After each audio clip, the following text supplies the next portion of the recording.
একটা স্বামী যদি ঘরে মারা যায়, ঘরে ওয়াইফ থাকে না, ওয়াইফ দায়ী, ওয়াইফকে ধরে জিজ্ঞাসাবাদ করে, আইন বলবে। আর একজন স্ত্রী, আজকে যদি স্বামীরা মারা যেত স্বাভাবিকভাবে ঘরে, সালমান শাহ এখন হাজতে থাকতো, তাহলে স্বামীরা এখন বাইরে কেন? স্বামীরা প্রথম অবস্থায় সে আমার আসামি, কারণ আমার ছেলের লাশকে আমাকে না জানাইয়া, পুলিশকে না জানাইয়া সে লাশ নামিয়েছে, সে গোসল করিয়েছে, কেন আমি জানলাম না? আদৌ লাশ লটকায় নাই, লাশ তো লটকাই নাই। আমি আপনাদের সবার কাছে অনেক কৃতজ্ঞ, আমার প্রাণপ্রিয় দেশবাসী, সালমান শাহ ভক্ত পরিবার, সপরিবারের মা বাবা, সন্তান সন্ততি সবাই এক নামেই আমাকে মা বলেন, মানে আমার পরিবারের একজন। আমি মনে করি এই পুরো লন্ডন, বাংলাদেশ, বিশ্ববাসী, বাঙালি এবং অন্যান্য যারা আমাদের ভক্ত সবাইকে অনেক অনেক অভিনন্দন, শুভেচ্ছা এবং দোয়া, আমার সালাম রইল। এই লন্ডনে আমি যখন বিগত দিনে আমি লন্ডন ছিলাম, আমার ছেলের কথা নিয়ে, যে ব্যাপার নিয়ে, মামলা নিয়ে আমি কষ্ট পেয়েছি, এখানে এসেছিলাম। একটু আগে বাবু বলেছে, আমি আপনাদের কাছে কৃতজ্ঞ। অনেকে আমি শর্ট টাইমে বলেছি, আমি সবাইকে করতে পারি নাই, আর যারা এখানে আসেন নাই তাদেরকেও আমি মিস করছি। তবে আমি কিন্তু এখান থেকে আজকে শুরুতেই আমি রাজনীতিক হিসাবে, আমি সিলেটের মেয়ে হিসাবে, আমি লন্ডনের প্রেস ক্লাবের একজন সদস্য মনে করি আমাকে। সেই হিসাবে আমি বলবো, আমার ভাইয়েরা, আমরা সবাই সিলেটিরা এক হয়ে যাওয়া উচিত। তবে যেখানে ঠিক আছে আলাদা আলাদা অফিস হতে পারে, সবাই সবার সাথে সম্বন্ধ রেখে সবাই সবার কাছে যাবেন। আপনাদেরটা যেমন আমি ব্যক্তি, আমি নীলা চৌধুরী, আজকে আমি আপনার একজন দাওয়াত দিলে আমি সেখানে যাব, আরেকজন আমার দাওয়াত দিলে ওখানে আমার শত্রু আসতে পারে, বাট আমি যাব। তা আমরা মানুষ হিসাবে, আমরা একজন মরলে তো আরেকজনের জানাজায় শরীক হব না? আপনারা যারা আজকে আসলেন না বা যারা এখানে নাই, একজন মারা গেলে কি আপনারা আসবেন না? সেটা মনে করে আপনারা আসবেন। আমার অনেক ইচ্ছা ছিল যে আজকে সবাইকে আমি এখানে পাবো, তবু আমি চেষ্টা করব তাদেরকেও খুশি করতে। আর যেখান থেকে আমি শুরু করেছিলাম পূর্বেও, এখনও শুরু করছি, আগামীতেও আমার অনেক আন্দোলন হবে। এটা সালমান শাহ হত্যা মামলার সমাপ্তি না ঘটা পর্যন্ত আমি আপনাদেরকে চাই, আমার ভাই বলেন, আত্মীয় স্বজন বলেন, আপনাদেরকে আমি চাই। আমি আশা করি সবাইকে আমি পাবো। এভাবে আপনারা সাড়া দিবেন, কারণ বাংলাদেশের মানুষ আজকে ভিজুয়ালি তারা তাকায় আছে এই লন্ডন বাংলা প্রেসের দিকে। আপনাদের নিউজে আমি নীলা চৌধুরী এখানে আমার পক্ষ থেকে আমার ভাই করছে সিলেটে, বাংলাদেশে, তো তারা অপেক্ষা করে আছে আমি কি বলি, আমি কি বলছি, আমি কি ভাবছি, আমি কেমন আছি। আলহামদুলিল্লাহ আমি ভালো আছি আপনাদের সবার দোয়ায়। আমি 6 তারিখ আমার একটা মাইল্ড অ্যাটাক হয়ে গেল। আপনার ভোরের বেলা নামাজ পড়তে উঠে আমি দাঁড়াইতে পারি নাই, মাথা ঘুরাচ্ছে। পরে প্রায় 1.5-2 ঘন্টা বাসায় N11 করে ডাক্তার আসলো, 2 ঘন্টা দেখে আমাকে হসপিটাল নিয়ে গেল। পুরো দিন পুরো রাত থাকলাম। পরের দিন সকালে ঠিক ওই টাইম 4টার সময় ডন এয়ারপোর্টে অ্যারেস্ট হয়ে গেল। আমি জানি না এটার সাথে কী দিয়ে আল্লাহ আমাকে বাঁচাই দিলেন, নাহলে আমি মরে যেতে পারতাম। আল্লাহর হুকুম, আলহামদুলিল্লাহ, ফি আমানিল্লাহ। আল্লাহর কাছে সব কিছু ন্যস্ত আছে, আল্লাহই করাচ্ছেন সব কিছু, আল্লাহ জানেন। ডন গ্রেফতার হলো, সারা দেশ পাগল হয়ে গেল, মনে হলো যেন আমার সালমান শাহ বেঁচে গেছে মনে হচ্ছিল। তারপরে আমি বার্মিংহাম একটা বিয়েতে আসলাম, পরে একদিন পরে আমি আসবো না, কিন্তু পাত্রের বাবা দুইজনেই পাগল আমার জন্য। পাত্রের বাবাকে আমি চিনতাম না, উনি গাড়ি পাঠালেন, আমি আসলাম, এসে দেখলাম পাত্রকেও আমি তুলে নিয়েছি। যাই হোক, ওখানে 1-1.5 মানুষ ছিলেন। আপনারা বিশ্বাস করবেন না কিনা, আমি আল্লাহর কাছে অনেক কৃতজ্ঞ। বিয়েবাড়ির পরিবেশ বদলে গেল। আমি ক্ষুদ্র একটা মানুষ, নীলা চৌধুরী, সালমান শাহর মা। আমি ঢোকার পরে মনে হলো এখানে সালমান শাহর আন্দোলন শুরু হয়ে গেল। টিকটকাররা প্রত্যেকটা মানুষ কপি করে নিয়ে সব ছেড়ে দিয়েছে, সবাই বিচার চায়, কেউ কাঁদছে। আমি কিন্তু কাঁদছি না, আমার কান্না আসে না। আমি সালমান শাহ মারা যাওয়ার পরে, ইমন মারা যাওয়ার পরে আমি কাঁদতে পারি নাই, কারণ কান্নার আমার কোনো সুযোগ ছিল না। আমি মারা গেছে শুনি নাই, না জেনে আমি গেছি। এখন আমি জানতে পারছি সালমান শাহকে ক্লোরোফর্ম করা হয়েছে, হাত পা বাঁধা হয়েছে, এখন আমি অসুস্থ হচ্ছি। এখন বুঝতে পারছি যে আমার ছেলে মারা গেছে, কিভাবে মারা গেছে এইসব তো কেউ আমাকে বলে নাই। আমার ছেলে জীবিত, সে সেন্সলেস হয়ে গেছে, ওইভাবে বের করে আনছি। আপনার দিকে নিয়ে গেলাম হলি ফ্যামিলিতে, গিয়ে মনে হলো ওরা প্রস্তুত ছিল, ওরা কেউ হাত দিল না। আমাকে বললো, আমি সংক্ষেপে বলছি, ওরা আমার হাজব্যান্ড, আমি যখন নামাই নিলাম উপর থেকে, আমরা ঘরে গিয়ে দেখলাম আমার ছেলে অসুস্থ পড়া। আমি দেখতে তার ডাকলাম, একজন তেল দিচ্ছে, আমার আবুল, আর একটা চাইনিজ মেয়ে হাতে তেল দিচ্ছে 2 হাত ধরে। আমার হাজব্যান্ড, আমি আর আমার ছোটো ছেলে ঢুকছি, আর কেউ ছিল না ওখানে। 15 দিন আগে একটা ছেলে বলে গেছিলো যে সালমান শাহকে হত্যা করা হবে, মেরে ফেলবে, আপনি বাঁচাতে চাইলে তার কাছে নিয়ে আসেন। আমার ছেলে বলছে ছেলেটা এডিক্ট, কি উল্টোপাল্টা বলছে। ওই ছেলেটাকে দেখলাম লিফটে নেমে যেতে, ভিজা গায়ে, খালি গায়ে, তার কাঁধে একটা লাল গামছা, আর উপরে ওই যে ডলির ছেলে বলে একটা খ্যাত একটা আমার বাসার কাজের ছেলের বুয়ার ছেলে ওকে নিয়ে নেমে যাচ্ছে। সে কিন্তু আমাকে বললো এখানে যে আপনাকে বলেছিলাম আপনার ছেলেকে বাঁচাতে পারবেন না, যান গিয়ে দেখেন বলে সে আর পাশের লিফটে নেমে গেল। আমি আর কিছুই জানলাম না। ঘরে ঢুকলাম, সালমান শাহ ইমনের ঘর যেমন ঠিকঠাক থাকতো আগে, পরিপাটি সুন্দর, মনে হচ্ছে না এমন কোনো ঘটনা ঘটছে এখানে। ডাইরেক্ট আমরা রুমে গেলাম, রুমে গিয়ে দেখলাম ইমনের খাটে যেদিকে মাথা রাখার কথা ওইদিকে পাও, যেদিকে পাও রাখার কথা ওইদিকে মাথা, সে শুয়ে আছে, একটা গেঞ্জি পরা, কালার মনে নাই, ইয়েলো একটা প্যান্ট পরা, দুইজন তেল দিচ্ছে। আমরা ঢুকতে দেখে ওরা চলে যাচ্ছিল। আবুলকে আমার হাজব্যান্ড বললো যে একজন ডাক্তার ডেকে নিয়ে আসো। তখন আমিও দৌড়ে গিয়ে আমার ছেলেকে চুমা দিলাম, ডাকতেছি, ইয়ে করতে উঠে না, তখন বিছনায় উঠে গেছি আমি। উঠে যখন পায়ের দিকে নাড়া দিয়েছি, পা ঠান্ডা হয়েছে কিনা আমি দেখতে গিয়ে দেখলাম নীল হয়ে গেছে পায়ের 10টা নখ।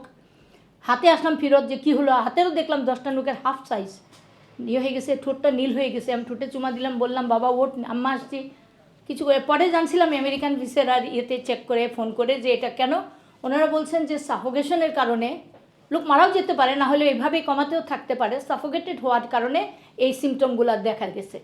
তখন আমার হাজব্যান্ডকে বললাম যে তুমি এখানে দাঁড়ায় আসো কেন, আমার ছেলে তো মরে যাচ্ছে। ধরে কিন্তু কেউ নাই, সালমান শাহ স্ত্রী বা অন্য কোনো লোক নাই, একটা লোক বসা ছিল। আমরা যখন ঘরে ঢুকছি আমার হাজব্যান্ড বলছেন উঁচামুটা কালো করে আননোন একটু বিদঘুটে টাইপের লোক, আমরা ঢুকতে দেখে সে বেরোয় চলে গেল। আমার প্রশ্ন ওখানে সে কে ছিল। আচ্ছা, তারপরে যখন বিয়ে করলো আবুল আসতেছে না, আমি তখন তাকে উঠাই নিছি। আমরা তিনজনে ধরাধরি করে, তখন কিন্তু আর কোনো মানুষ নাই, স্বামীটা তো ঘরেই ছিল কিন্তু আমরা তো দেখি নাই। বের হয়ে যখন আধা করে আসছি তখন ওইখানে একজন মহিলা, ওদেরই বন্ধু, পরে শুনছি এটা আজিজ মোহাম্মদ ভাইয়েরই গার্লফ্রেন্ড, সে কি নামটা ভুলে গেছি আমি এই সময়ে। যাই হোক, ও আমাকে এসে বলতেছে হু দ্য হেল ইউ আর, ওকে কোথায় নিয়ে যাচ্ছেন। তখন আমি রিপ্লাই করছি, আমার হাজব্যান্ড তাকে এসে বলছে আপনি কে। তখন আমি বলছি যে who the hell you are, I am a mother of Salman Shah. Emon, আমার ছেলেকে আমি নিয়ে যাচ্ছি, তুমি কে, সরো। বলে আমরা নিয়ে লিফটের এই 5-6 বা 10 কদম ওখানে গিয়ে লিফটে আমরা উঠতে গেলাম। লিফটে উঠলাম কিন্তু লিফট আর নিচে যায় না। উপরে আসার সময় এরকম হয়েছিল, লিফট আর নামে না। প্রায় 20 মিনিট আমরা আমার হাজব্যান্ড লাথি দিচ্ছে, শব্দ করতেছে। 20 মিনিট পরে ধম করে লাফটা নেমে গেল। নামার পরে নিচে গিয়ে দেখলাম ওই যে কথিত বাদল খন্দকার, যে আগে 5 তারিখ রাত্রে সারা রাত ওখানে ছিল, মানে উনি জড়িত, সে ওখানে দাঁড়ানো দেখে আমরা, ইমনের আব্বা বললেন যে ই করেন আপনি চলো বাবা আমার সাথে, ইমনকে নিয়ে হোলি ফ্যামিলিতে যাইতে। সে যাবে না, কিন্তু কেন যাবে না সেটা তো বুঝতে পারলাম না। জোর করে আমাদের গাড়িতেই তুলে আমরা দুইজন, আমি আর আমার ছোটো ছেলে পিছনে শোয়া, বাদল খন্দকার আমার হাজব্যান্ড সামনে, আমরা হোলি ফ্যামিলিতে দ্রুত চলে গেলাম। তখন বোধহয় 1টা বাজে, তো 1টা বাজে এরকম। হোলি ফ্যামিলিতে গিয়ে দেখলাম একদম সুন্দর, ওই জায়গাটাও একদম সোজানো, কোনো মানুষ নাই। ভিতরে ঢুকতে যখন গেলাম, ভিতরে গিয়ে দেখলাম একটা ছেলে বসে আছে স্টেতো গলায়। আমি তার স্টেতো ধরে টান দিয়ে বলছি এতক্ষণ ধরে চিৎকার করতেছি, শুনো না আমার ছেলে মরে যাচ্ছে, উঠো। উঠে আনছি, উঠতে চায় না। উঠে আনছি, পরে এসে এরকম দেখলো, দেখে বললো এখানে তো ওনাকে দেখা হবে না, বাইরে অ্যাম্বুলেন্স আছে, আপনারা মেডিকেলে নিয়ে যান। আমরা মেডিকেলে কেন, আমার ছেলে মরে যাচ্ছে, তুমি দেখো। বলে না হবে না, বলে চলে গেলো। পরে গাড়ি থেকে তুলে আমরা অ্যাম্বুলেন্সে তুললো, ওরা গেলাম। তখন বাদল খন্দকার সন্ধ্যা মেডিকেলে গেলাম, গিয়ে স্ট্রেচার নামাই দিয়া অ্যাম্বুলেন্স এমনি চলে আসলো, কোনো পয়সা নিল না। বাদল খন্দকারও নাই, আজ পর্যন্ত আর দেখি নাই আমি। আচ্ছা, তারপর ঢুকলাম, ওখানেও ডাক্তার আসে না, তাকে টেনে আনলাম, আবার ধরে টেনে একটা থাপ্পড় দিছি আমি, উঠতেছে না দেখে। আমার তখন তো সেন্স নাই, আমি মেডিকেল হোলি ফ্যামিলি থেকে আসছি, আমার ছেলে মরে যাচ্ছে, তোমরা বসে আসো, ডাকতেছি, উঠে আসো। ও উঠে আসলো, তো স্ট্যাতো লাগায় না, আবার বলছে তুমি স্ট্যাতো দেও, বুক দেখো আমার ছেলে। ও দূর থেকে এরকম দেখে মনে হলো যে জানা, বলতেছে উনি তো অনেকক্ষণ আগে চলে গেছে। আমি বলছি কী বলতেছো তুমি, কেন চলে যাবে, কোথায় চলে গেছে, বলে উনি মারা গেছে। তখন তো আমার সেন্স নাই, আমি তখনই বলছি যে স্ট্রেচারটা উঠাও, আমার ছেলেকে নিয়ে সেমএইচে চলো। তখন ওই লোকটা সামনে এসে আটকাই দিছে, বলে না আপনি যেতে পারবেন না, আপনার ছেলেকে ম্যাজিস্ট্রেটের কাছ থেকে পারমিশন আনতে হবে, নেট যেতে দিবে না। বলে সে ট্রলিটা বারান্দায় নিয়ে রেখে দিল। তখন আমার হাজব্যান্ড জিজ্ঞেস করলেন ওকে কী করতে, উনি চলে গেলেন ম্যাজিস্ট্রেটের কাছে। আমি ওখানে থাকলাম, আমার ছোটো ছেলে কোথায় নাই, আমার খেয়ালও ছিল না। ওখান থেকে আমার ছোটো ছেলে চলে গেছে তার ভাবিকে আনতে, মানে স্ক্যাটন রোডে ইমনের বাসায়। ওখানে গিয়ে সে উপরে গিয়ে দেখলো যে ওই রুবি টুবিয়ারা বসে গল্প করতেছে, স্বামীরা বসা সুন্দর ওয়েল ড্রেসে। ও ভিতরে একটা রুমে ঢুকে বসে, ভাবি এদিকে উঠে আসো। রুমে গেছে, পরে বলছে যে ভাবি আমার ভাইয়ের কী হয়েছে। তো কী হয়েছে দিওন বলে আমি জানি না ভাই, আমি জানি না। বলে তুমি জানো না তো কে জানবে আমার ভাইয়ের কী হয়েছে। তখন সে দরজা লাগাই দিছে, স্বামীরা লাগাই দিয়ে মানে বিল্টুর পায়ে ধরে ফেলছে, ভাই আমি কিছু জানি না, আমাকে ছেড়ে দে ভাই, আমাকে ছেড়ে দে। বলে টান দিয়ে দরজা খুলে দৌড় দিয়ে পালাই গেল।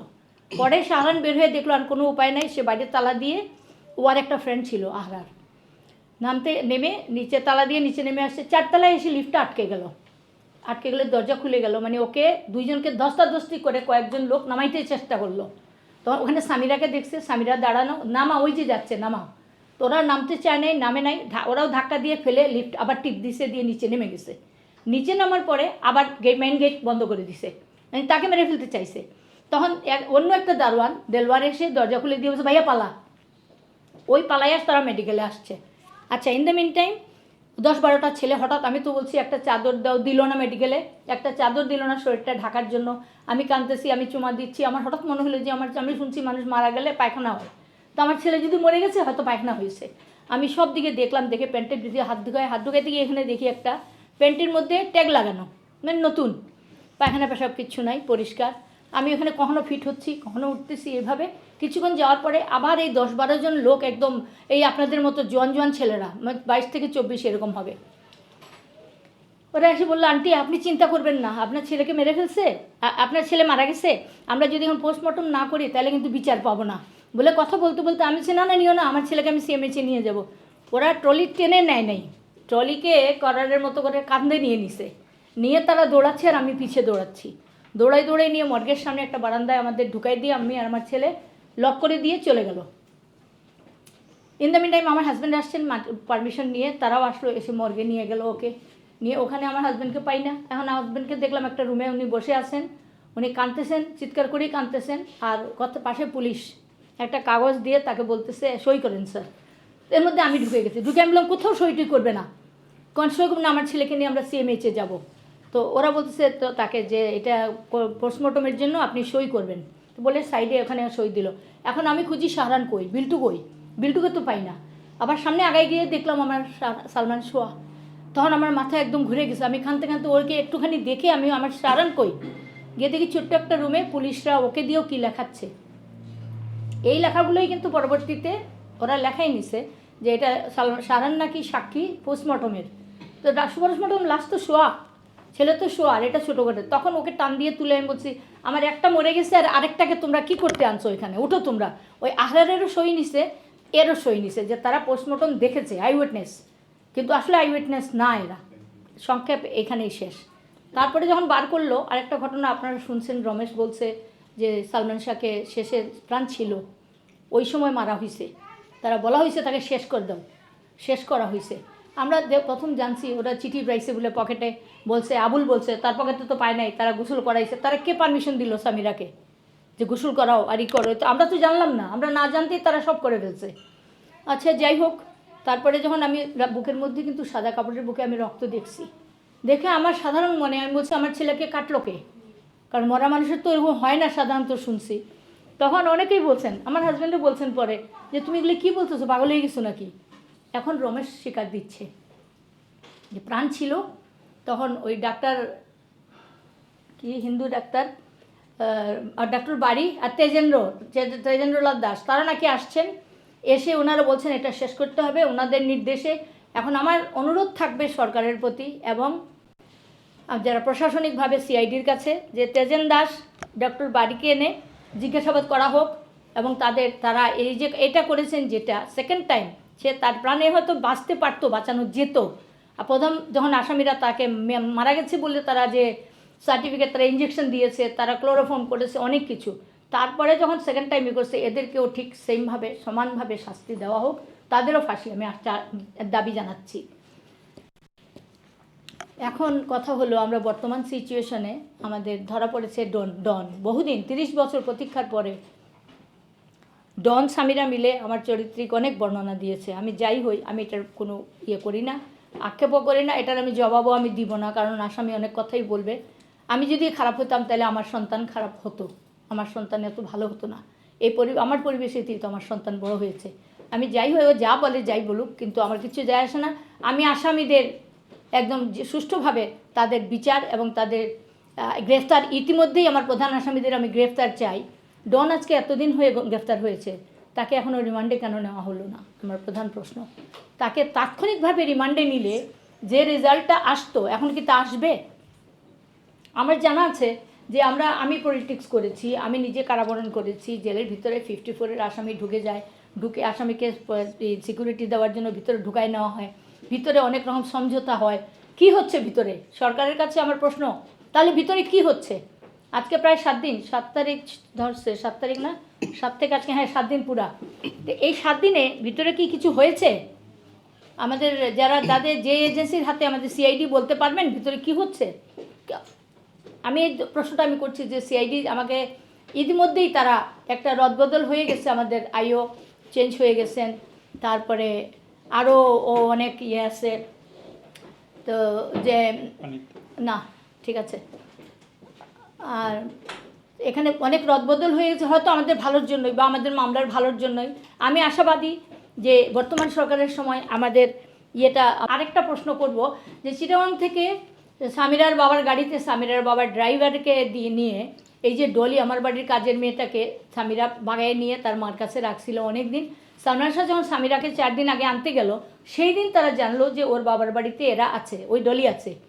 ডলি চিটাগাং থেকে এই ইয়েতে এই 5 তারিখ কেন ঢাকায় আসলো, এবং আমার কাছে খবর আছে যে একটা গাড়িতে করে 5 জন বুরখাওয়ালা মানুষ আসছে। তো একজন ধরে নিলাম ডলির নেতৃত্বে আসছে, তাহলে 3 জন পিছনে পুরুষ মানুষ ছিল বুরখা পরা, এরাই কিন্তু মার্ডারার, এদের সাথে এরা আসছে। ওরা কারা? এটার দায়িত্ব সিআইডিকে। আমি মেসেজ দিয়ে দিচ্ছি, আমরা অনেক চেষ্টা করছি, আমরা অনেক মেসেজ দিচ্ছি, কিন্তু মেসেজগুলো লেপস হচ্ছে কেন? আমার শান্ত মাথায়, আমি একজন মা না শুধু, আমি একজন মানুষও, আমি একজন মার্ডার মামলার একজন প্রত্যক্ষদর্শী, এবং মার্ডার মামলার আমি দাবি জানাচ্ছি এটার বিচার হোক। আমার ছেলে কিভাবে মারা গেল আমার জানার দরকার, কারণ আমি তো আমার ছেলেকে জানি, আমার ছেলেকে আমি বুঝি। 7 দিন আগে আমার ছেলে বলছে তার বউ খারাপ হয়ে গেছে, এটা হয়েছে ওটা হয়েছে, তখন আমি বলছি ছেড়ে দাও, বলছে আমার এখানে অনেক লগ্নি, অনেক টাকার মা, আমার কেরিয়ারের ব্যাপার আছে, তাদের সাথে জড়িত, আমি ছাড়তে যাব না। ও এতটাই খারাপ হয়েছে যে ও চলে যাবে, তুমি দেখো, এই যে চলে যাবে, কিন্তু সে চলে যাবে বলেই সে শেষ করে দিল যে সালমান শাহ থাকলে বাইরে সে বোধহয় টিকতে পারবে না বা অন্য কিছু। তারা আগের থেকে এই 5 জন আগের দিন আসছে, ওরা সব সাজানো ছিল। 6 তারিখ যখন সে বিকালে আমার সাথে 6:30টার দিকে কথা হয়েছে, 7টার দিকে আমার হাজব্যান্ড ওদের ওখানে গেছেন, সালমান শাহ বলছে যে আব্বা আসার সময় সামিরা নাকি ফোন করে বলছে ওকে নিয়ে আসতে। তো এগুলো সাজানো জিনিস হচ্ছে, কিন্তু 4 তারিখ চিটাং থেকে আসছে, এই 6 তারিখ 3 তারিখ চিটাং থেকে আসছে। সালমান শাহ যদি আত্মহত্যা করতো, তাহলে যখন সামিরা ছিল না ঘরে, তখন কেন করলো না? তখনই তো করা উচিত ছিল, কিন্তু তখন করেনি। করলো কোথায়? এটা আত্মহত্যা না, এটা আত্মহত্যা না, এটা খুন। তারপরে যখন গেল ইয়েতে, কি বললাম, হ্যাঁ আত্মহত্যা না। তারপরে বললো সালমিরা ওখানে গেল, ওই ঘরে আসার পরে সালমান শাহকে উপরে নিয়ে গেল, যখন ঘরে ওখানে শুটিংয়ে ছিল, ডাবিং শেষ হলো, একটা মিথ্যা, মারাত্মক মিথ্যা একটা কথা বলা হচ্ছে যে সামিরার উপস্থিতিতে শাবনূর সালমান শাহর কানে বা গলায় কামড় দিয়েছে। এটা সুহান বের করেছে, এবং সামিরা, সুহান প্রথম শুরু করছে এটা সুহান সালমান শাহর প্রথম পরিচালক, এবং 4টা বই সই হয়েছিল সালমান শাহর যে সুহানের সঙ্গে। একটা ছবি করার পরে যেমন পরিচালকের সঙ্গে তার দ্বিমত হয়েছে, তাকে কেউ কেয়ার করতো না, টেক কেয়ার করতো না, তেমন গুরুত্ব দেয় নাই তাকে। তারপরে নায়িকার প্রতি বেশি ওরা মনে করেছিল কিয়ামত থেকে কিয়ামত মৌসুমি বেসড হবে, কিন্তু রিলিজ হওয়ার পরে দেখা গেল সালমান শাহ অনেক উপরে আছে। তখন থেকে সালমান শাহ সিদ্ধান্ত নিয়েছে, এবং আমি বলেছিলাম এটা এক নায়িকাকে নিয়ে তুমি কখনোই করবা না, কারণ বিভিন্ন নায়িকা নিয়ে করে তোমার যে গুণটা তুমি কি পারো না সেটা এক্সপোজ করো। সে সেটা রক্ষা করেছে, এবং মৌসুমীর সাথে আর ওই যে 4টা ছবি ছিল সেটা তারা সে করে নাই। না করাতে আনন্দ ফিল্মস প্রোডাকশন সুহানেরা এরা খুব ক্ষতিগ্রস্ত হয়েছে। তার কারণে তারা করছে কি, এরাই কিন্তু ওই খনি গ্রুপের একজন, আজিজ মহম্মদ ভাইয়ের গ্রুপ, এরা আজিজ মহম্মদ ভাইয়ের পয়সায় এরা খাটে। প্লাস আজিজ মহম্মদ ভাই প্রথমে সালমান শাহকে বলেছিল 5টা ছবি, 5 বছর সালমান শাহ তার সাথে কাজ করতে হবে, অন্য কোনো কাজ করতে পারবে না, সেইখানে অমত করেছিল। তারপরে আপনার সেরাটানে আবার একটা ঘটনার মধ্যে সামিরাকে দেখছে তার সাথে জড়াজড়ি অবস্থায়, সালমান শাহ থাপ্পড় মেরেছে, তখন আজিজ বলছে যে তোমারা ওয়াক্স খতম হো গিয়া। সবাই শুনছে, এটা পত্রিকায় আসছে, এটা আমি জানতাম না, আমি পত্রিকায় দেখেছি, জিজ্ঞেস করছি, পরে বলছে মা ওই মুহূর্তে যেটা দরকার ছিল আমার একজন স্বামী যা করে আমি তাই করছি। তা আমি এবার বলছিলাম যে এরা খারাপ মানুষ, এরা তো ভালো করবে না তোমার, তুমি এসব কাজে যাও কেন? তখন বলছে তুমি আমাকে দোয়া করো, শুধু এইটুকুই বলছে। আরেকটা জিনিস এটা খণ্ডন করতেই হয়, সামিরা রটাই দিছে, এখনও বলে আমি খারাপ, তখন বলছে আমার ছেলে খারাপ, ওকে অন্যদিকে নিছে। এই যে শাবনুরের সাথে বাচ্চা হয়ে গেছে, প্রেগনেন্সি হয়েছে, সব ফ্রড। কারণ সালমান শাহ যেদিন যায় ব্যাংককে, সামিরা বা শাবনুর আগে গেছে, আমাকে সালাম করে বলছে আম্মা অনেক বড় একটা কাজে যাচ্ছি, তোমার দোয়া আমার দরকার, দোয়া করো কাজটা যেন আমি করতে পারি। আচ্ছা, তো এটা এটা এটা যে বললো, এটা আমার এই জিনিসটা শেষ করে, এটা সিরিয়ালে আসতেছে, এটা প্রশ্ন আছে সবার যে সালমান শাহ শাবনুরকে প্রেগনেন্ট করে ফেলেছিল। আজকে সকালেও নিউজ দেখছি। সালমান শাহ এসে আমাকে বললো ফেরত, খুব মন খারাপ। আমি বললাম কী হলো তোমার এত মন খারাপ কেন, কালকে আসলে আজকে দেখা করতে আসছো? বলে আম্মা যে কাজে গেছিলাম কাজটা হলো না। মানে শাবনুর বলছিল সামিরা এবং আজিজ মহম্মদ ভাইয়ের একটা অবনক্সাস একটা ক্যাসেট ওকে হইছে, এটার খবর পেয়েছে সালমান শাহ, এবং ওটা কিভাবে উদ্ধার করা যায় শাবনুর বলছিল আমি ব্যাংকক গিয়ে দিতে পারবো, কিন্তু ওখানে গিয়ে সে পারে নাই। এটাই ঘটনা। কিন্তু এরা রটাই দিয়েছে কি সালমান শাহর দ্বারা প্রেগনেন্ট হয়ে গেছে শাবনুর, এটা মানে বদনামি করার জন্য। তখন তাকে এগুলি এভাবে মোবিলাইজ করছে তারা। এগুলো সব ভুল, এগুলো মিথ্যা। এখন বানোয়াট যাই হোক, ডনের সাথে শেষের দিকে কিন্তু তার সম্পর্ক খারাপ হয়ে গিয়েছিল, তার বাসায় আসতে নিষেধ করছিল। এবং ডন বলতেছে সে সামিরাকে আনতে গেছিল, গিয়ে ওখান থেকে এসে বগুড়ায় গেছে। না, মোটেও না, সামিরাকে আনতে সালমান আর শাহরান দুইজন গেছে, আর কেউ যায় নাই। যাই হোক, বগুড়া মারা যাওয়ার দিন ডন কিন্তু বগুড়ায় ছিল না। আমি আপনাদের প্রমাণ দিচ্ছি। 164-এর রিজবির যে সাক্ষীটা আপনারা দেখবেন, আপনারা তো এগুলির বিশেষজ্ঞ, আপনাদের দেখতে হবে, জানতে হবে। ওটার মধ্যে ভালো রকম দেখবেন যে বগুড়ায় রিজবির সাক্ষীতে বলছে রাতে মার্ডারটা হওয়ার পরে ভোর 6টার সময় না 5টার সময় সবাই পিছনের গেট দিয়ে নিচে নামে, সামিরার মা সহ নেমে। সামিরার মা চিটাগাং গেছে, সামিরার বাবার নাম উল্লেখ নাই ওখানে, সামিরার বাবা ঢাকায় ছিল। এবং রিজবি, ডন, এরা সবাই নিচের দিকে নেমে নিচ থেকে তারা গেছে। এবং রিজবির কাছে একটা সাইকেল ছিল, ও আগে দিয়েছিল কাজ করার জন্য, রিজবির ওই সাইকেলটা ওরা রেখে দিয়েছে, যার কারণে ও খুব কষ্ট করে বাড়িতে ভাঙা গেছে। ভাঙা গিয়ে দেখছে তার বোন আত্মহত্যা করতে চাইছে সালমান শাহর খবর পেয়ে। তখন সে এগুলো রিয়েলাইজ করছে যে আমি এটা কী করলাম, বলে দিব। তখন ঢাকায় আসার পরে তারা এরকম সাদাই আমার বাসায় পাঠাইছে। কিন্তু আমার আসামিরা বলতেছে আমি শিখাইছি রিজবিকে। আমি কোথা থেকে শিখাবো? আমার একটা ছেলে মারা গেছে, আমার স্বামী কেস চালাচ্ছে, এর কোনো মা এটা করতে পারে না। এগুলো অবান্তর কথাগুলি বাদ দিয়ে এখন ডন ধরা পড়েছে, ডন বলতে পারবে, এবং যাতে যেভাবে বলাইতে হয় সেইভাবে বলাইতে হবে যে একটা মার্ডারের কীভাবে খুন করেছে, কিভাবে কি হয়েছে, এইগুলি যেটুক আমি জানি বা যেটুক সহজ করে আমি বলছি। আপনারা প্রশ্ন করে না হয়। ফয়সাল মাহমুদ না, একটা মিনিট। ফয়সাল মাহমুদ তুমি আচ্ছা তারেক ভাই কোন নিলে আমার আইন কামা তারেক আইও সামনে প্রেসিডেন্ট ওইটা মাত্র না বই নিশা আমি তো কয়েকটা সরকার দিয়েছে, এই সরকারের আমলে কতটুকু আশাবাদী যে আপনার ছেলে হত্যার প্রকৃত বিচারটা হইবে? নিশ্চয়ই আশাবাদী। দেখেন, আমি আগেও কিন্তু সালমান শাহ যেদিন মারা গেছে আমি বেরোয় নিয়ে মর্গে গেছি, এখানে গেছি, সবখানে গেছি।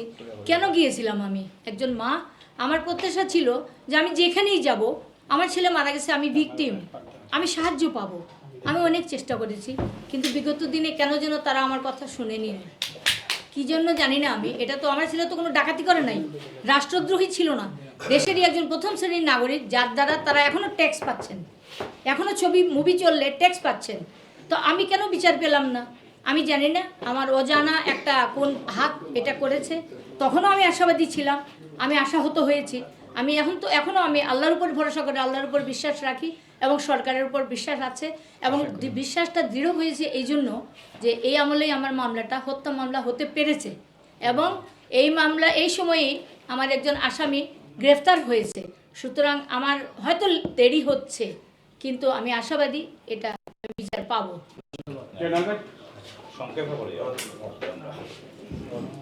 Thank you. আমি জয়নুল আবেদিন, আমি বাংলা সংবাদ থেকে এসেছি। আমার আপনার প্রশ্ন, এখানে যারা আছি আমরা সবাই কিন্তু ইউনাইটেড যে সালমান শাহ হত্যার বিচার চাই। আপনি অনেক কথা বলেছেন, আপনার কথার মধ্যে অনেক উত্তরও চলে আসছে, সেই কারণে প্রশ্ন বলা কম সুযোগ আছে এখানে। এর ফলে দুই একটা প্রশ্ন করি। এখানে প্রথমে আপনি যেটা বললেন কিন্তু আসামির কথা মানে একজন আসামি মানে এখানে গ্রেপ্তার হয়েছে ডন, জি কিন্তু কয়জন আসামি এখানে অভিযুক্ত আছে? ফার্স্ট সেকেন্ড তারিখটা আপনি বলেন না, যদি একটু বলতেন ভালো হয়। আর সেকেন্ড কোয়েশ্চেন হচ্ছে, দীর্ঘ 30 বছর পরে এই যে হত্যা মামলাটা হলো, এটা আগে হলো না কেন? এটা রহস্যটা কি ছিল? এই প্রশ্নটা তো আমারও, আপনার প্রশ্নের মধ্যে প্রশ্ন আছে। এই প্রশ্নটা আমারও বিশ্বের সবার, আপনার আমার শুধু না, সবার। তো এটার হলো প্রভাবিত ছিল যারা খুন করেছে তারা অনেক শক্তিশালী, এবং তারা খুন করেছে তারা এটা তো চাইবেই যে ইন্ডিয়াতে একটা কি যেন কি ছেলেটা না একটা হিন্দু ছেলে মারা গেল, নায়ক, যাই হোক সুশান্ত, তার মামলায় আসামি গ্রেফতার হয়ে আসামির কিন্তু কোনো খবর নাই আর। Because of that I am worried about this. আমারও কি তাই হবে? আমারও কি তাই হবে? সিমিলার মামলা কিন্তু এটা। সালমান কি বললো ওটার নাম কি? সুশান্ত কিন্তু আত্মহত্যা করে নাই, তাকে মেরে ফেলা হয়েছে, তাকে ঝুলানো হয়েছে। কিন্তু সালমান শাহর ব্যাপারে যেটা ঘটেছে, যে সালমান শাহকে কিন্তু ঝুলানো হয় নাই, এই কথাটা আপনারা লেখার মধ্যে লেখেন ঝুলন্ত পাওয়া গেছে। এটা ড্যাম লাই, কেউ ঝুলন্ত পায় নাই। আপনারা এটার জন্য একটা স্টেটমেন্ট দেখেন, এনাফ আপনাদের করতে দাও, একটা স্টেটমেন্ট এনাফ। কারণ ওই ডিসিডিবি তখন করেন নাই, তখন কিন্তু উনি বলছেন আত্মহত্যা করেছে, মামলা এতদিন দীর্ঘায়িত হয়েছে ডিসিডিবি। কিন্তু এখন এই যে বোধহয় 2 বছর 3 বছর আগে এনটিভিতে উনি একটা সাক্ষাৎকারে বলেছেন, আমি তো লাশ নামাই নাই, আমার পুলিশের লোক তো নামাই নাই। তো এখানে আমার কাছে মনে হচ্ছে যে ওই সুরথাল রিপোর্টে ডাউট আছে, তাহলে তো মামলা এখানেই খতম, এরপরে কেন অগ্রসর হয়? তাহলে তো এটা হত্যা, এটা তো আত্মহত্যা না। আমি মা বাবা আমরা লাশ নামাবো?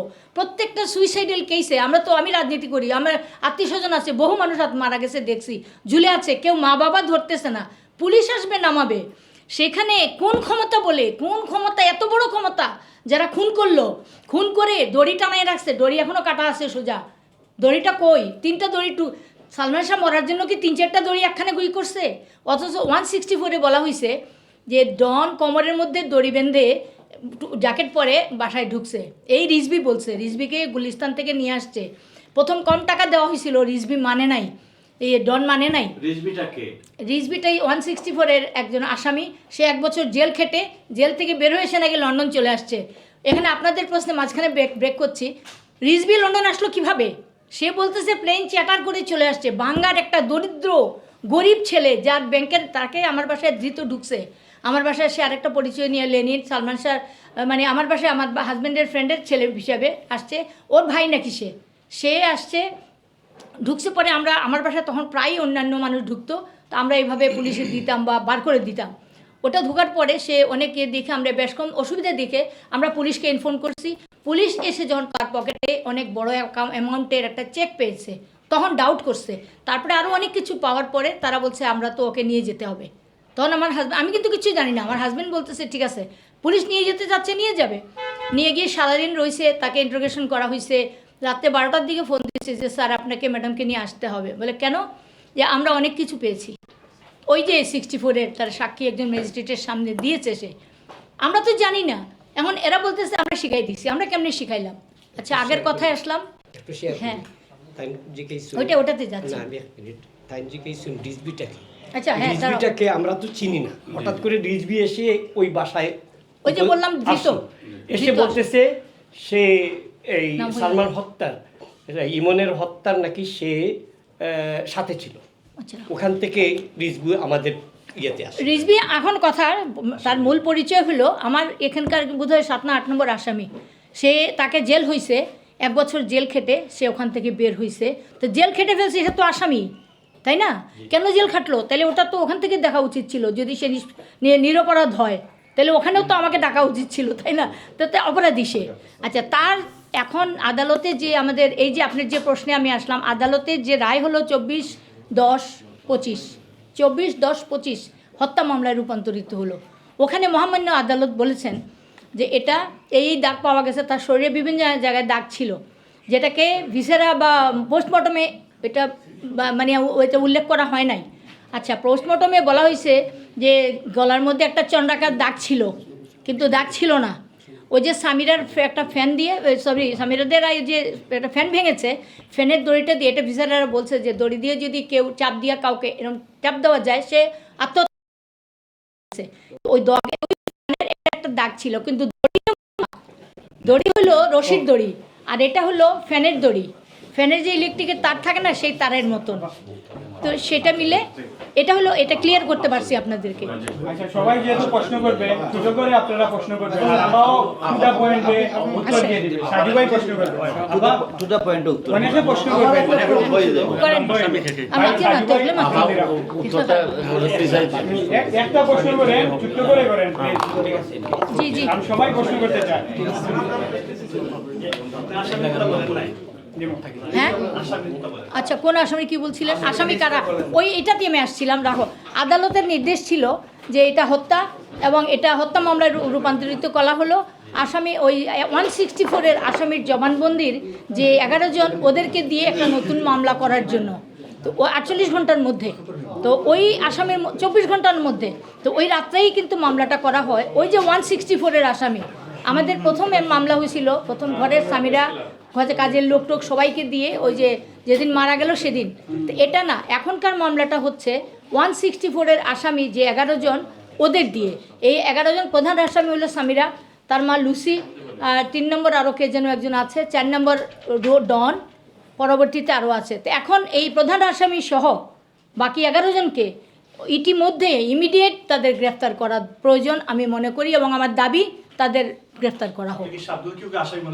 আচ্ছা, একটা মিনিট। না, আমি বলে দিচ্ছি, শাবনুর আসামি কিনা এটা পরে বলবে। আচ্ছা, পরে প্রমাণ হবে। একটা প্রশ্নের উত্তর দেন। আপনি তো বিভিন্ন জায়গায় বলছেন স্বামীরা হত্যাকাণ্ড ঘটাইছে, স্বামীরা কেন সালমান শাহকে মারলো, এই বিষয়টা একটু ক্লিয়ার করে দিন। এটা তো আমারও প্রশ্ন। স্বামীরাকে বিয়ে করে আনছিল, স্বামীরাকে ভালোবাসে বিয়ে করে আনছিল। আমি স্বামীরা বলবে। না না, আমি বিশ্বাস করতে চাই নাই, কিন্তু আপনার সার্কামস্ট্যান্স, একটা স্বামী যদি ঘরে মারা যায়, ঘরে ওয়াইফ থাকে না, ওয়াইফ দায়ী, ওয়াইফকে ধরে জিজ্ঞাসাবাদ করে, আইন বলবে। আর একজন স্ত্রী, আজকে যদি স্বামীরা মারা যেত স্বাভাবিকভাবে ঘরে, সালমান শাহ এখন হাজতে থাকতো, তাহলে স্বামীরা এখন বাইরে কেন? স্বামীরা প্রথম অবস্থায় সে আমার আসামি, কারণ আমার ছেলের লাশকে আমাকে না জানাইয়া, পুলিশকে না জানাইয়া সে লাশ নামিয়েছে, সে গোসল করিয়েছে, কেন আমি জানলাম না? আদৌ লাশ লটকায় নাই, লাশ তো লটকাই নাই, লাশ তো লটকাই নাই, কিন্তু কেন আমি জানলাম না? আমি কি মা ছিলাম না? আমি তো মা ছিলাম, মার থেকে কি স্ত্রী বড়? আমার কাছে আমার ছেলে মরল না, স্বামীরা যখন বাইরে ছিল। স্বামীরা আসার 4 দিন পরে আমার ছেলে মারা যায় কেন? লাশ যদি ঝুলন্ত থাকে তাহলে পুলিশ Okay. ডাকে, না, এটা বাইরে। মা বাপকে নেক্সট খবর প্রশ্ন দেয়। সাজু ভাই করেন, সাজু ভাই করেন, পরে মাসুদ ভাই, খাইম ভাই। আমি যেটা বলতে চাচ্ছি যে হ্যাঁ হ্যাঁ, তুমি যেটা বলা বুঝো। সালমান শাহ অনেক জনপ্রিয় একজন, হাজার হাজার লক্ষ লক্ষ আপনি একজন জনপ্রিয় নেত্রী ছিলেন, আমরা জানি, যেটা আমার ভাই রাজনগর, আপনি ওখানে ইলেকশনে জি জি দাঁড়িয়েছিলেন। জি। আপনার মতো এত একজন জনপ্রিয় নেত্রী, এবং আপনার ছেলে সারা বাংলাদেশ তথা সারা বিশ্বে একটা হার্টথ্রব নায়ক ছিল। উনার যে একটা কেস, আপনি প্রথম থেকেই বলে আসছেন যে এটা একটা হত্যা মামলা, কিন্তু আজকে 30 বছর ধরে আপনাকে শুধু এই হত্যা মামলাটা প্রমাণ করার জন্য এখন আসছে। এটা এতদিন সময় নেওয়ার কারণটা কি? আর আপনি এখন যে একটা সরকার এসেছে, আপনি কতটুকু আশাবাদী যে সরকার আপনার চেষ্টা করে একটা আইনের শাসন দেশে প্রতিষ্ঠা করবে এই হত্যাকাণ্ডের বিচারের মাধ্যমে? অবশ্যই আমি সব সরকারের সময় আগে বলছি, সব সরকারের প্রতি বিশ্বাস ছিল আমার, এখন আর বিশ্বাস দৃঢ় হয়েছে, যেহেতু এই সরকারের আমলে আমি না, বিশ্ববাসী সবাই হত্যা মামলা হিসাবে পেয়েছি আমরা, যেটা এতদিন চেয়েছিলাম পাই নাই, এবং একজন আসামি ধরা পড়েছে। আমি আশা করি এদেশে আরও অনেক আসামি ধরা পড়বে, এই রুনি হত্যা মামলা, আরও হত্যা মামলা, সব কিছুর বিচার হবে। আমি সব বিচার চাই, এবং সালমান শাহর একটি বিচার না, সালমান শাহর সঙ্গে 42 জন মারা গেছে, সেই 42 জনের হত্যার বিচার চাই। 42 জন, আমার ছেলে একজন, 43 জন। সালমান শাহ যদি আগে মারা গেছে ঘোষণা করা হয়, এবং রমেশের কথা অনুযায়ী সেকেন্ড টাইম যদি আবার তার প্রাণ ছিল, তারপরে যদি তাকে কেটে মারা হয়, তাহলে একটা মানুষকে 2 বার মারা হয়েছে, এখানে 2টা মার্ডার মামলা হয়। আমি এগুলির বিচার চাই, এদের ফাঁসি চাই সোজা। ওকে, নেক্সট খাইম ভাই, আপনারা দিলাম। খাইম ভাই, একটা মিনিট। আমরা এখানে আপাই আমার আগে 2 জন দায়িত্ব দিছিলাম, আমার তাহের ভাই আর আমার নাচ পাশা আগে দেখা করেছেন। তাহের ভাই আসেন, উনি প্রেসিডেন্ট আইছেন। তাহের ভাই, আপনি কমিউনিটির পক্ষ থেকে অন্য আইতা আফার দাবি আছে, প্লিজ আরেকটা সময় নেই, তাহের ভাই সামনে তারেক ভাই তারেক ভাই এখন তাহের ভাই আরেক ভাই সামনে তারা কোনো আইও, তারও গাড়ি ও সাইডে, তুমি যাও, তুমি যাও। আচ্ছা, পরপর 2-3টা কোশ্চেন আপনারা নিয়ে ওকে, সাজু প্লিজ ভাই, প্লিজ কার প্রশ্ন আছে? যাবো, তুমি যাও স্ট্রেট। আমার একটা ছোট প্রশ্ন। আগে আপনার জি দীর্ঘদিন থেকে সালমান আপনি হত্যা মামলা করার জন্য আপনি চেষ্টা করে যাচ্ছেন। বর্তমান সরকারের কিচ্ছু মাথায় কাছে আসে না। আর বুলবুল ভাই আমরা জানি বর্তমান সরকারি দলের উনি প্রতিষ্ঠাতাদের একজন, এবং এই বর্তমান সরকারের উচ্চ মহলে এবং সিলেটের যারা মন্ত্রী আছেন, আপনার যে পয়েন্টগুলা অথবা আইন মন্ত্রীর কাছে পয়েন্টগুলা তুলে ধরার কোনো পরিকল্পনা আছে যে আপনি যে যে পয়েন্টগুলা করতে চাচ্ছেন আপনার সঠিক মনে হচ্ছে? আমি বুঝছি আপনার প্রশ্ন। আচ্ছা বিসমিল্লাহ, প্রথমেই আমি আরেকটা নিয়ে নেন প্রশ্ন যে উনি হ্যাঁ উনি শেষ করে দেবেন ভাই, একটা করে নিন। আচ্ছা আমি এখানে একটা কথা বলতে চাই। আমি একজন রাজনৈতিক ব্যক্তি, রাইট? কিন্তু আমি যদি রাজনৈতিক হই, আমি সব জনগণের মানুষ, তাই না? এই জন্য এখানে বুলবুল আমার ভাই রাজনীতি করছেন কী করছেন এটা আমি কিছু ম্যাটার আনতে চাই না। আমি সালমান শাহর মা, সালমান শাহর মামলা যেদিন থেকে করতেছি আমি কিন্তু রাজনীতির ঊর্ধ্বে। সব সরকারই আমার সরকার, আমি দাবি জানাবো এই সরকারও আমার সেম সরকার। আমি ওনার কাছে পার্সোনালি দলীয়গতভাবে আমি আলাদা কিছু চাই না। আমি জানি তারেক সরকারও এভাবে চায় না, খালি বিএনপি খালি না, আমরা সবাই এক। বিএনপির মোটিভই হলো আমরা সবাই এক, প্রথম বাংলাদেশ, তারপরে বাংলাদেশের সব, তাই না? আমি আশাবাদী যে তারেক সরকার না, বর্তমান সরকার যা করছেন ভালো করছেন, এবং আমি আশা করি জনগণের কল্যাণে সব হবে। আমরা যারা ভিকটিম আমরা বিচার পাবো। ওকে মানসুর ভাই বলেন। এটা ভালো লাগলো যে আপনি বর্তমান সরকারের উপর অত্যন্ত শ্রদ্ধাশীল, এবং আপনি একটু আগেও বলেছিলেন যে আপনি যেহেতু ডনকে অ্যারেস্ট করা হয়েছিল 9 তারিখে, এবং সাথে সাথে তাকে রিমাইন্ড দেওয়া হলো না কেন, আপনার দাবিটা রিমাইন্ডের, কিন্তু আমরা কিন্তু সংবাদ মাধ্যমে শুনতে পেরেছিলাম একদম স্পষ্টভাবে তার আইনজীবী বলেছিল যে 12 লক্ষ টাকার বিনিময়ে সালমান শাহকে হত্যা করেছে ডন। এই বিষয়টা যদি একটু আমাদের খোলাসা করতেন। আসলে এটা আমাদের 64-এর যেটা আপনারা পড়লেই পেয়ে যাবেন, ওখানে রিজভি এটা বলেছে, এটা তো আমার জানা নাই। আর এই 12 লক্ষ টাকাটা কিন্তু সালমান শাহরই টাকা। পরবর্তীতে ফোন করে একজন বলেছিল আমাকে যে আম্মা আপনাকে টাকাটা দেওয়ার জন্য ভাইয়া 10 লাখ টাকা তুলেছে, না 40 লাখ টাকা ঘরে ছিল, যে ভাইয়ার ওইদিকে সাইনিং মানি আরও কী কী। এখান থেকে আরেকজন বলছে যে 12 লক্ষ টাকা প্রথম 6 লক্ষ টাকা দেওয়া হয়েছে, এবং সামিরার মা কার্পেটের নিচে 6 লক্ষ টাকা রেখেছিল, তারা কাজ সেরে যাওয়ার সময় নিয়ে গেছে। এবং প্রথম শুনেছি রিজভির সাক্ষীতেই আছে এটা, যে গুলিস্তানের মোড়ে তাকে 3 লাখ টাকা দেওয়া হয়েছিল, 6 লাখ টাকা দেওয়ার কথা ছিল। 3 লাখ টাকা দেওয়ার পরে সে মেনে নেয় নাই, আবার 3 লাখ টাকা দিয়ে 6 লাখ পুরনো হয়েছে, তারপর ডন গেছে। এখন ডন বলবে এগুলো, এটা তো আমার বলার ব্যাপার না। ডন জানে, এবং যারা অলরেডি এটা হ্যাঁ এক্সপ্লেইন করেছেন, তো এটা আর অপেক্ষা করে না, বারবার কথা বলতে গেলে কথাটা অন্যরকম হয়ে যায়। থ্যাংক ইউ বাবলু ভাই। আমার নাম শেখ মহিতুর রহমান বাবলু। আমি I'm television news editor. In fact আপনাদের সমস্যাটা একটু বাংলাদেশের সমস্যা, আইনও বাংলাদেশের, বিচারও বাংলাদেশে। তো আপনারা এখানে যেভাবে করছেন, বাংলাদেশে কিন্তু ঠিক এইভাবে আপনাদের পক্ষ থেকে আওয়াজ তোলা হচ্ছে না, আমি যতটুকু জানি। তো আপনাদের কি এখানে করা বেশি জরুরি ছিল, নাকি বাংলাদেশে এই ধরনের প্রেস কনফারেন্স করা জরুরি ছিল? আপনার কথাটা অনেক গুরুত্বপূর্ণ। বাংলাদেশ এখানে যেহেতু আমি মা, আমি ভিকটিম, আমি একদম বয়স্ক মা, আমার লাইফের সিকিউরিটি নাই, আমাকে মেরে ফেলার অনেক চেষ্টা করা হয়েছে ঢাকায়, বহু রকম, আমার কোনো সিকিউরিটি নাই। আমাকে মেরে ফেললে মামলাটা শেষ, যার জন্য আমি এখানে অবস্থান করছি। আমি এখনও যেতে পারছি না, আমি যাব না, কারণ আমার এখানে হুমকি দেওয়া হচ্ছে। আপনারা জানেন যে ডন ধরা পড়ার পরেই আমার ছেলেকে মেরে ফেলার আমাকে বহু থ্রেট দেওয়া হয়েছে। এখানে আমি অনেক পুরনো কথা বলি। 96-এ আমার ছেলে মারা গেছে, 96-এর সেপ্টেম্বর, নভেম্বর ডিসেম্বরের দিকে আমাদের জাতীয় পার্টিরই একজন মন্ত্রী ছিলেন, যিনি আজিজ মোহাম্মদ ভাই সাহেবের ফ্রেন্ড, উনি আমাকে বাসায় আসা যাওয়া ছিল। উনি আমাকে তখন 100 কোটি টাকা দিতে চাইছেন। আপনি ভাবি আপনার ছেলের জন্য একটা কিছু করেন, গরিব মানুষের জন্য কিছু করেন, আর আপনার বয়স হয়ে যাচ্ছে, আপনারা বাদ দেন এগুলা। হ্যাঁ, তখন আমি বলছি যে ভাই, না আমার বলছি না আমি, যে ভাই উনি বুঝবেন, উনি বেঁচে নেই মনে হয়। বলে যে আমি বলছি আমার একদিকে 100 টাকা, 100 আপনি কোটি টাকা রাখেন, আর আমার ছেলেটার লাশটা এখানে এনে দেন।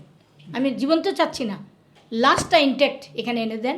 আমি 100 কোটি টাকা চাই না, ওই 200 কোটি টাকা আমার পাওয়া হয়ে যাবে। তারপরে কিছু না বলে চলে গেছে। তো এরকম টাকার হুমকি, আমাকে 10 লাখ টাকা চাইছে আমার কাছে। আমি সিলেট যাচ্ছিলাম, আমার ভাই কুমকুমকে নিয়ে গিয়ে আমি জিডি করছি, সেটাও প্রমাণ বারবার তা আমি ঢাকায় গিয়ে কীভাবে করব? ঢাকায় আন্দোলন হচ্ছে, আন্দোলনকে রিপ্লাই দেওয়া উচিত সরকারের। বাচ্চারা মারা যাচ্ছে, এখনও হুমকি আছে, তারা যদি বিচার না পায় আত্মহত্যা করবে। 42 জন মারা গেছে, এখন যদি 2-4 জন মারা যায় আমি কি করতে পারি? এটার জন্য সরকার দায়ী থাকবেন। তারা প্রশাসন যদি ঠিকমতো কাজ করে, তাহলে পাবলিক এটা, এখন তো জেনারেশন, তারা খেপে গেছে। কিন্তু এখন আমার কোনো নির্দেশ দেওয়ার কোনো ক্ষমতা নাই, আমি একজন সাধারণ মানুষ, আমিও তাদেরই একজন, তাই না? Thank you. সেই জন্য আমার কিছু বলার নাই। আমরা যেটা দেখতে পেলাম যে ডন গ্রেপ্তার হওয়ার সাথে সাথে সামিরা কিন্তু ভারতে চলে গেছে বা ভারতে পালিয়ে গেছে, অবস্থান করছে। এইটা কিভাবে হলো এবং আজিজ মোহাম্মদ ভাইকে আপনারা এড়িয়ে যাচ্ছেন কেন? মানে তাকে সামনে তুলে ধরা হচ্ছে না কেন? আমরা তো আগে থেকে দেখে আসছি যে আজিজ মোহাম্মদ ভাইয়ের এখানে একটি হাত রয়েছে। একটি হাত রয়েছে না, সম্পূর্ণ একটাই হাত রয়েছে। এবং সামিরা তাদের সাথে মিলে ইমন যে সামিরাকে মুক্ত করতে চেয়েছিল আজিজ মোহাম্মদ ভাইয়ের থেকে, তা আজিজ মোহাম্মদ ভাইয়ের বান্ধবী ছিল নিতা সামিরার বান্ধবী ছিল, আমি ঘরে দেখেছি তারে। তারপরে আরও অনেক কিছু। এখন এটা তো আমি বলতে পারবো না, আর যারা করিয়েছে তারা তো এটা কন্টিনিউ করবে, যে এটা সামিরাকে তারা হেল্প করবে। কারণ এটা একজন ধরা পড়লে, যেমন ডন ধরা পড়েছে, তারা জানে অনেক কিছু তাদের বের হয়ে যাবে, ডনকেও তারা সাপোর্ট দিবে, চেষ্টা করবে থামাবার, না হয়তো মেরেও ফেলবে, তাই না? আমরা জানি না, এরকম তো হচ্ছে যে আসামি ধরা পড়লে আসামি বলে দিবে বলে অনেক কিছু হয়। এবং আপনারা বলছেন ভারতে গেছে, আমিও শুনেছি ভারতে গেছে, হায়দ্রাবাদে অথবা এলাহাবাদে কোথাও আছে। দেখেন, সালমান শাহ ভক্ত, আল্লাহ শুকুর আলহামদুলিল্লাহ, সালমান শাহ ভক্ত ইন্ডিয়ান একটা ছেলে এই খবরটা কিন্তু পাস করেছে। এক বিল্ডিং থেকে নেমে যাচ্ছিল, তখন বলছে এই চাকমারে তো কোথায় দেখছি, সে আমাকেও ফোন করেছে একজন। এখন ইন্ডিয়ান পুলিশ কিন্তু তাকে খুঁজতেছে, সে যদি ওখানে থাকে, সে সেখানে নিরাপত্তাহীন, সেখানে থাকতে পারবে না, তার লোক পাঠাই দিতে পারবে। কিন্তু একজন আসামি যখন কোনো খারাপ কাজ করে, আসামি সবখানেই তো, সর্বত্রই আসামি। আর সালমান শাহর মতো, সালমান শাহর মতো যারা ভক্ত মানুষ, এই ছেলেটাকে তো আমি চিনি না, ইন্ডিয়া একজন মুসলমান, সে পুলিশকে ইনফর্ম করেছে। কিভাবে গেল এটা প্রশাসন বলবে, সিআইডি বলবে। সিআইডি বলছে যে এয়ারপোর্টে তারা, আমি বারবার বলেছি আপনার এয়ারপোর্ট না, আপনার আমাদের বর্ডার দিয়ে যাওয়া যায়, আপনারা সব দিক ক্লোজ করেন, আমাদের আসামি যেন বাইরে না যায়। এখন যদি যেয়ে থাকে তাহলে এটার জন্য প্রশাসন দায়ী, এবং আমি বিচার চাই, এবং প্রমাণ হবে সামিরা দোষী, সামিরা খুনি, নাহলে পালাবে কেন? ওকে, রিজভি ভাই, নেক্সট প্রশ্ন। আপনার একটা ইন্টারভিউতে আমরা শুনেছিলাম, আপনি বলেছিলেন এই সামিরার যে প্রথম যে সন্তানটা, ছেলেটা, এটা হয়তো সালমান শাহের ছেলে হতে পারে। তো এই ব্যাপারে কোনো ডিএনএ টেস্ট করা বা এই ধরনের কোনো কিছু কি আপনারা কি কোনো? প্রথমে আপনাকে অবজেকশন দেব, অনেক রেসপেক্টের সঙ্গে আপনাকে অবজেকশন দিচ্ছি, কারণ এরকম কথা আমি কখনো বলি নাই। না, আমি এটা বলতেই পারি না, আমি বলি নাই, কেউ বলছে, সাধারণ মানুষ আমরা জানি না। দাঁড়ান, আমরা আমি বলছি যে এটা ভাঙার দরকার, কারণ এটা আমার সম্পত্তি, আমার অনেক কিছুর মধ্যে এটা কালার করবে। আমি অবশ্যই চাই, ভালো করছেন, এটা একজন ভক্ত করতে পারে, কেউ কালার করার জন্য করতে পারে, কেউ সামিরাকে হ্যারাস করার জন্য করতে পারে, ওই বাচ্চাটাকে কিছু করার জন্য করতে পারে। তবে আমি বলেছিলাম, আপনি যেটা বলছেন এটা আমি এটা বলি নাই, আমি একবার বলেছিলাম যে তোমরা যা বলছো এটা ঠিক না, ওকে দেখলেই বোঝা যায় মুস্তাকের ছেলে। তারপরেও যদি মুস্তাক বা তোমরা শিওর হতে চাও কার ছেলে, কারণ সামিরার তো অনেক বিয়ে হয়েছে, আগেও শুনছি কী হয়েছে, কার সন্তান, সালমান শাহের কোনো সন্তান ছিল না। এবং দাঁড়ান, তারপরে এক বছর যদি কার ছেলে দেখা, এটা আপনার পয়েন্ট এখানে ঠিক, আমি ডিএনএ করলেই তো বার হয়ে যায় কার ছেলে, তাহলে সালমান শাহের সন্তান বলে কেন মানুষকে বিভ্রান্ত করা হচ্ছে? আপনার এই কথার সঙ্গে আমি একটা কথা শেষ করে দিতে চাই। আমার প্রিয় দেশবাসী এবং প্রিয় সাংবাদিক ভাই বোনেরা, আমার সন্তানেরা, আমার সন্তান তুল্য সবাই, প্লাস টিকটক যারা করছেন তারা সবাই সালমান শাহের ভক্ত, অতিরিক্ত ভক্ত। প্লিজ আমি হাত জোড় করে বলছি, আমি চাই না সামিরাকে গালি দেওয়া হোক, সামিরাকে উলঙ্গ কথা বলা হোক, আমি বলতে চাই না। আমি সালমান শাহর যে ক্যাসেটটা দিয়েছি আমার ছেলের যে অপবাদটা দূর করার জন্য, যে এই কারণে মোটিভ আমার ছেলেকে খুন করা হয়েছে, এটা আমি বাধ্য ছিলাম, এই জন্য দিয়েছি, তাকে অপমান করার জন্য না। আমি চাই না সে সালমান শাহর স্ত্রী ছিল সেটার জন্য না, একজন মহিলা, আমার মেয়ে ওই মহিলা একটা থাকতো, আমি তাকে মেয়ের মতো জানতাম, আমি তাকে কোনো অপবাদ কিন্তু গালি দেই না এখনও। সে যদিও বলে নীলাজ চৌধুরী বলেছে, নীলাজ চৌধুরী কোনোখানে দেখাতে পারবে না নীলাজ চৌধুরী বলেছে, আইনের স্বার্থে যে কথাটা বলার আমি সেটাই বলেছি। আপনাদের কাছে আমার অনুরোধ যেটা, আমি যেটা বলতে চাচ্ছি, যারা টিকটক করছেন বা যারাই করছেন, এই যে আজকে দেখছি ডন কারাগারে মারা গেছে, এইসব কারণে মানুষ বিভ্রান্ত হয়ে অনেক কিছু হতে পারে, ডনেরও ভক্ত থাকতে পারে, ডনের বিরোধী কেউ থাকতে পারে, জেলের ভিতরেও অনেক কিছু ঘটতে পারে। প্লিজ আমি হাত জোর করে মাপ চাচ্ছি, আপনারা আমার প্রিয় এবং আমার প্রিয় বাচ্চার জন্য যদি কিছু করতে চান, বস্তুনিষ্ঠ কিছু করেন, যা সত্য তাই করেন। আমাদের দাবি আসামি গ্রেফতার হোক, রিমান্ডে নেওয়া হোক, সুষ্ঠু বিচার হয়ে এদের শাস্তি দেওয়া হোক।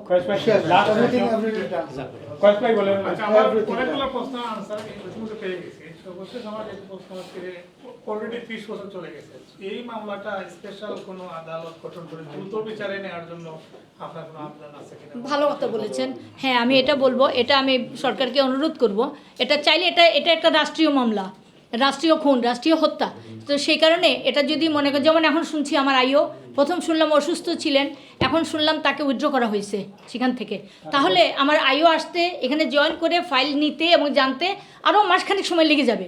এটা দীর্ঘায়িত হচ্ছে, এবং দীর্ঘায়িত, এটা কেস যদি দীর্ঘায়িত হয়, এটা শেষ হওয়ার সামিল হয়, আমরা যেটা জানি। তাহলে এটা যদি চাপা পড়ে যায় তাহলে অন্য আসামি ধরা পড়লো না, ইন দ্য মেনটাইম তো অন্যান্য আসামি ধরা পড়া উচিত। আসামি পালাই যাচ্ছে, তাহলে কি মামলা শেষ? সে কারণে আমি আমার সরকারের দৃষ্টি আকর্ষণ করে বলবো, আপনারা একটা পার্সোনাল একটা ট্রাইব্যুনালের ব্যবস্থা করে সেই কোর্টে সালমান শাহ হত্যার বিচারটা করা হোক, এবং স্পেশাল অফিসার দিয়ে সেটা বন্ধ না রেখে দেরি না করে প্লিজ আমার বিনীত অনুরোধ, আমি দেশের একজন প্রথম শ্রেণীর নাগরিক, প্রথম শ্রেণীর নাগরিকের স্ত্রী, প্রথম শ্রেণীর নাগরিকের মাতা, আমি একজন ভিকটিম, আমাকে এই সাহায্যটুকু করা হোক। আর আপনারা আগে বলেছিলেন যে আমার দেশের দরকার বেশি না এখানে দরকার বেশি। আমার দেশে আন্দোলন হচ্ছে, আমি যেখানে আছি সেখানেও আমার যে কর্তব্য বা আমার যে আপনারা দেশবাসী প্রবাসী যারা আছেন তারা চাচ্ছেন না সালমান শাহর বিচার, নিশ্চয়ই চাচ্ছেন, আমি সেটাই শো করতে চাই। লন্ডনে আমি বসে নাই, আমার কানেকশন ভার্চুয়ালি বাংলাদেশের সাথে 24 ঘন্টা আছে, আমি বাংলাদেশেই আছি, নিরাপত্তার স্বার্থে আমি এখানে আছি আমার ছেলেকে নিয়ে, আমার ছেলের নিরাপত্তার প্রয়োজন আছে, সেই জন্য আমি সরে নাই। আপনার প্রশ্নের উত্তর নিশ্চয়ই পেয়েছেন, বাংলাদেশও কাজ হচ্ছে একই সঙ্গে, এখনও ভার্চুয়ালি বাংলাদেশ আমার সাথে যুক্ত আছে। কেরল ভাই, তাহের ভাই কিছু কইবানি না আর দুইটা প্রশ্ন রয়েছে। আচ্ছা বলে দেন। আপনার সাথে আমি সবসময় ছিলাম, এখনো আছি, একটা সত্য করে তারপরে ধন্যবাদ। অনেক মিডিয়া দেখছি যে লাশ করার ব্যাপারে একটা আবেদন আছে, কিন্তু আপনি দেখছি না করতেন, এটা কি কতটা সত্যি? এটা ঘটনা সত্যি। তো এটা কিন্তু আসলে কিছু না, এটা একটা প্রসিজিওর ছিল। সিআইডিতে যখন একটা মামলা গেল, যে কোনো থানায় একটা মামলা গেলে কেউ মারা গেলে ওটা পোস্টমর্টম করতে আবার করতে হয়। সেকেন্ড টাইম এটা 2বার তোলা হয়েছে বলছে, 2বার না, একবারও করেছিলাম আমি। কি কারণে? যে তারা বলছে ছেলে আত্মহত্যা করেছে, ওটা লাস্ট দেখাবার জন্য। তারা দেখেছে লাশ কিন্তু তখন ইনটেক্ট ছিল। তারা কিন্তু 9 মাস পরে, আমি যখন বিবিসি লন্ডনে আমি ইন্টারভিউ দিয়েছি, তার 7 দিন পরে তারা বলছে body was decomposed. It is totally lie. কারণ তারা বলছে, এই ডিসিডিবি বলছেন যে তখন আমরা মানুষের মব কারণে আমরা রিপোর্ট দিতে হয়েছি, ওই রকম বাধ্য হয়েছি। তো কে বাধ্য করছে? এটা ডিসিডিবি বদুল করিমের, এখন ডেকে এনে ওনাকে জিজ্ঞাসাবাদ করা হোক। এটাই আমাদের সর্বশেষ প্রশ্ন একজন অতিথি আপনি করে ফেলেন। জি, আসসালামু আলাইকুম। ওয়ালাইকুম আসসালাম। তো আমাদের শ্রদ্ধনীয় আপা বলে গেছেন যে কীভাবে এই হত্যাকাণ্ড 30 বছর পরে কিন্তু এটা জাগ্রত হয়েছে, দেশের ডনকে ধরা হয়েছে। আমার অনুরোধ থাকবো আপনারা সঠিকভাবে এবং সত্যায়িতভাবে টিকটকের মাধ্যমে এইগুলো না গিয়ে আপনারা উপস্থাপন করেন, দেশে আইন প্রশাসনের মাধ্যমে উপস্থাপন করেন, যাতে এই আসল সত্য ঘটনার সাথে আজিজ ভাই, সামিরা সবকে গ্রেফতার করে আসল সত্যটা হলো 12 লক্ষ টাকার বিনিময়ে মানে একটা প্রোপাগান্ডা চলতেছে, তাকে হত্যা করা হয়েছে। এমনকি এত একটা সজীব মানুষ দেশের একটা আপনার প্রশ্ন করে ফেলেন প্লিজ। আচ্ছা, প্রশ্ন পাইছি আমি, এটা আমি পাইছি। এটা প্রশ্ন নেই, আপনি ইয়ে করছেন, এটা যে 12 লক্ষ টাকার প্রোপাগান্ডা না, ইট ইজ ট্রু, এটা সত্য। 12 লক্ষ টাকার বিনিময়ে আসামি তাকে হত্যা করেছে। আপনার সঙ্গে আমিও একমত, টিকটক করে মামলাটাকে অন্যদিকে দাবিত করে বা টাইম নষ্ট না করে আমরা মামলার ঠিক সঠিক কাজে আমরা যাই। আমরা যাতে আসামি ইতিমধ্যে ধরে বিচার কার্যটাকে স্টার্ট করা হয়, আসামি যেন তার শাস্তি পায়। এরা আসামি। আচ্ছা, উনাকে শেষ করতে দেন। আমি একটা ছেড়ে দিচ্ছি। আমার বিনীত অনুরোধ থাকবে সবার কাছে, আপনারা অত্যন্ত সাবলীলভাবে এবং ক্ষমতা রেখে দেশে উপস্থাপন করেন, যাতে এটা সুষ্ঠু বিচারটা হয়। ওকে, কমিউনিটির পক্ষ থেকে আমি একটাই বলবো, এটা জি, আসসালামু আলাইকুম। আমাদের একটা সংগঠন আছে ভয়েস ফর জাস্টিস, এটার পক্ষ থেকে আমি আজকে আমাদের নীলাপা যে সাংবাদিক সম্মেলন করেছেন, সে দাবি জানিয়েছেন ওনার সন্তান সালমান শাহ হত্যার বিচার দাবি করেছেন। উনি আগেও সাংবাদিক করেছিলেন এখানে, আমি উপস্থিত। এটার সাথে আমি একাত্মতা ঘোষণা করছি এবং আমরা চাই আমাদের দেশের একজন কৃতি সন্তান, দেশের একজন সেরা নায়ক, আমাদের গর্বের ধন সালমান শাহ হত্যা করা যে নৃশংসভাবে আজকে 30 বছর হয়ে গেল, তার সুবিচার হচ্ছে না। যেহেতু ইদানি একজন আসামি প্রবাহের আগে ধরা পড়েছে, এবং আমরা চাই সব আসামিকে গ্রেফতার করা হোক এবং এটা সুষ্ঠু বিচার করা হোক। এটাই আমার কথা। ধন্যবাদ আপনাকে।